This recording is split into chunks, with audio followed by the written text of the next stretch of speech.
Welcome back to ChemCon TV. Here in Vienna they celebrate Austrian Day. So today our local reporter explains Austrian Day and shares the highlights of the social event.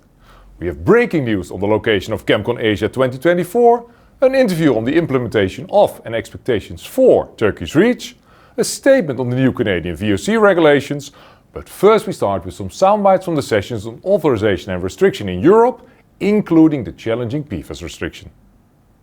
This morning, the first two sessions were dealing with authorization and restriction. And the problem of these two processes is that they are very complex, that they are slow and burdensome for both, for industry as well as for authorities. While the Commission was looking forward to speed up the processes, they intend to apply the generic risk management approach, GRA, as well as the essential use concept. On the other hand, industry is seeking for a new approach, a more holistic approach, by means of using a screening list with the advantage that from that list also substances that are no more subject to any additional application of authorization, restriction, etc., can be removed from that list.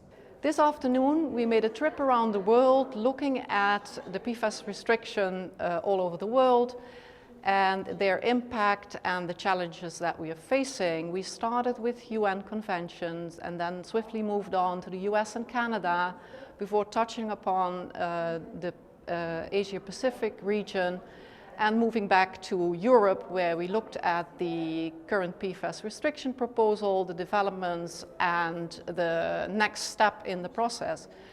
We then looked at the concept of essential uses, and then we ended with best practices in leveraging your supply chain to get information up and down your supply chain. Time to connect with our local reporter. Hi Charles, yesterday was very eventful. Where are you today? Today, I take it quiet. I even could say deadly quiet. I'm here at the Central Cemetery of Vienna, the second biggest one from all around Europe. Known for the many greatest honor for musicians, composers, and a very good location to repeat the lecture from yesterday, Art Nouveau architecture in Vienna.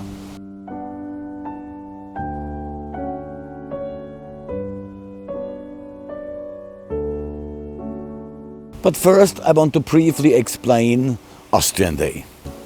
On October 26, 1955, Austria declared its permanent neutrality, which was enshrined in the Austrian Constitution of that year of 1955. This neutrality and the aftermath of World War II was a condition for Austria's regaining full sovereignty, as it had been occupied by Allied forces since the end of World War II. Before I show you these famous graves of musicians and composers like Beethoven and Schubert, something less grave. Please take a short look at and get some impressions of the yesterday's social event at the ChemCon 2023.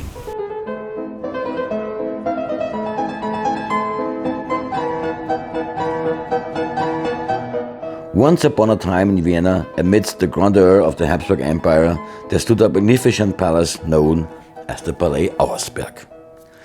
This stately residence from the Auersperg family, a prominent Austrian noble family, was more than just an architectural gem. From the moment it was completed, the Palais Auersperg became a hub of Viennese cultural life. Its opulent halls and salons hosted countless concerts, soirees and gatherings, including ChemCon Europe 2023 social event. Your delegates spent an evening in a palais that witnessed countless artistic triumphs. It was a stage for performances by musicians like Franz Schubert, Johannes Brahms, Joseph Haydn, and of course Wolfgang Amadeus Mozart, who in 1786 staged his opera Idomeneo here for the very first time. In that same room, the location of the ChemCon Asia 2024 was reached. Exciting, but before we take a look at 2024, we will first look at December 31st, 2023, the scheduled registration deadline for all tonnages for Turkish REACH, KKDIK. In today's interview, Sally Unlow indicates how industry is preparing for this deadline and what challenges industry encounters. In Turkey, They say words fly and the writing remains. So some industry stakeholders are wishing for the magic carpet. Like time, it flies. Is there any chance, and everybody is keen to hear this, for some additional time? Okay. Yeah, in Turkey we do say that. Okay, the answer to this question is I don't know. I can't know. Only authority can know this. But what we know is that there have been some efforts, in collaborative efforts with the ministry and the industry associations, or the industry via the industry associations or other relevant stakeholders, on this topic to find a fast consensus. So. But I think it's very important to tell at this point that until we see hear or see an official announcement by the ministry with regards to this additional timeline, there is no additional timeline. The deadline is still at the end of this year, 31st of December 2023. There is no postponement, as simple as this. Therefore, it's an advice, maybe a humble advice, to not sit back and keep preparing for the compliance and keep going, but of course keep an eye and follow the situation closely. Please watch the complete interview on our YouTube channel. Interesting to see that Turkey with KK Dick follows in the footsteps of EU REACH. Let's connect again with our local reporter. Charles, will you follow the footsteps of some famous musicians? No, but many musicians followed the footsteps of famous composers here at the Central Cemetery of Vienna. As we say here in Vienna, Beethoven is on the way to heaven, Mozart came from heaven. Let's start with the grave of Ludwig van Beethoven, one of the most important and most famous composers of classical music. You remember, yesterday I was conducting part of the very famous Ninth Symphony. What else is he known for? Für Elise. Frankly speaking, Elise is not my favorite. I'm more fan of Maria. Like Franz Schubert's Ave Maria? Despite his short life, Schubert left behind a vast body of work that has had a profound and lasting influence on classical music. While some of the world's most famous composers' graves are here at the Central Cemetery in Vienna, we are missing one grave, the grave of Wolfgang Amadeus Mozart. Mozart, a child prodigy and productive composer, was interred in a communal grave at the St. Mark's Cemetery, which is now a park.